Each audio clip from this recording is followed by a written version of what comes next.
দিয়ে এরা বোমা মারছে তালিবানের এগেনস্টে, এই সেম জিনিস বাংলাদেশে হবে। এই আজকে দিন খুবই দুর্ভাগ্য দিন। আজকে আমি বলবো আমাদের ভাই বোনকে, আমি বলবো মুক্তিযোদ্ধাদের, ওরা আজকে দিন কলা পতাকা দেখান, ডিজিএসআই কে প্রোটেস্ট করুন।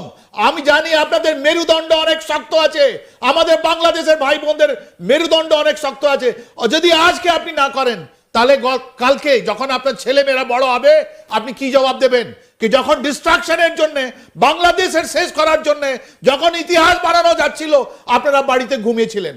বের হন, যেরকম আপনি বের হয়েছেন, রাস্তায় নামুন। এই ডিজিএসআই কে কলা পতাকা দেখিয়ে বলুন go back, we don't want your strategy. কিন্তু এর উদ্দেশ্যটা কি? বাংলাদেশে আসার এই আইএসআই চিফের উদ্দেশ্যটা কি? দেখুন, বাংলাদেশ আর্মি একটা one of the most professional army ওয়ার্ল্ডে।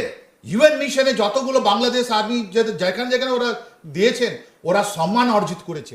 সব জায়গায় ওরা একটা প্রফেশনাল আর্মি হিসাবে চিহ্নিত হয়েছে। ওকে পাকা এসআই কি দেবে, ডিজিএসআই কি দেবে? যখন দুটো ইন্টেলিজেন্সের লোক যখন দেখা হয়, ওরা কি কথা বলেন জানেন?